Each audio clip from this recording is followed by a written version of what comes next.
Good day, I'm Tamara McHale and this is your JIS News for Monday, August 8th.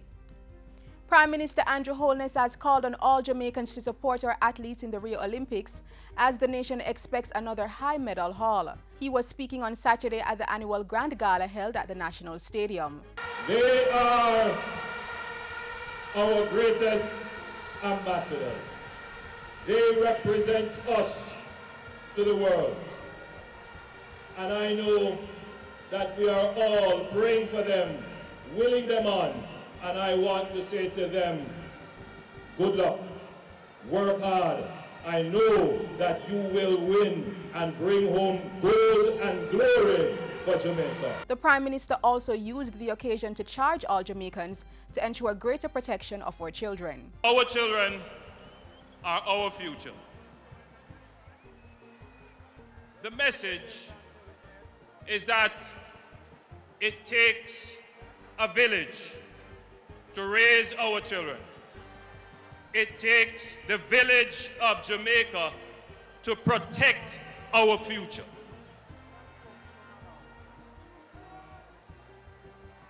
Violence against our children especially must come to an end in Jamaica.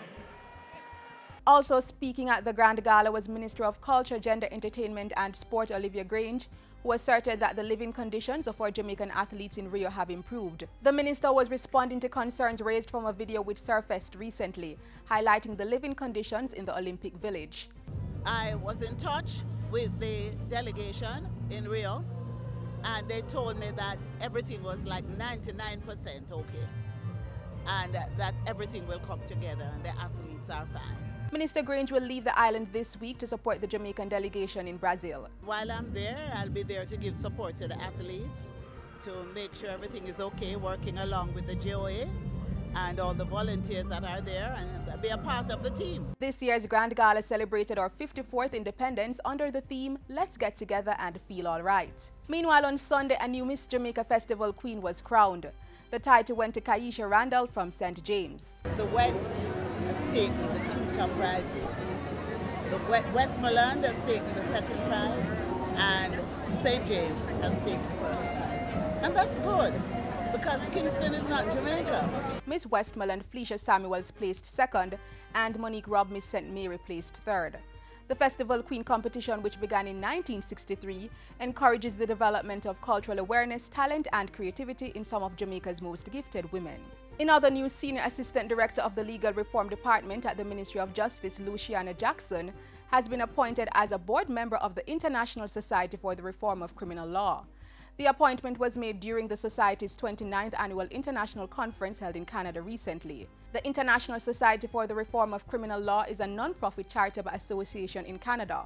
The Society, as part of its purpose, aims to aid in the exploration of transnational strategies to improve criminal law policy and legislation. Mrs. Jackson, an attorney at law for 12 years, was invited to the conference at which she was nominated and then elected by the general membership. Members of the Society are pooled from Australia, Canada, the United Kingdom, New Zealand, other Commonwealth countries, the United States, Europe and Israel.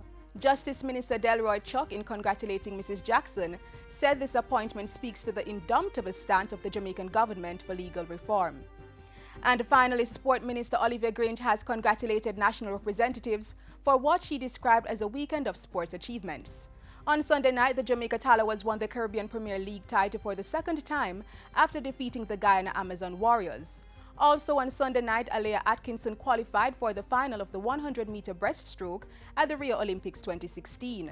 Before those achievements, earlier in the day, Tonian Williams created history by being the first Jamaican gymnast to compete at the Olympic Games. The sport minister said these are incredible achievements of which the nation can be proud. She added that the achievements come as a fitting gift as the country celebrates 54 years of independence. And that's it for JIS News today. I'm Tamara McHale. Thank you for watching.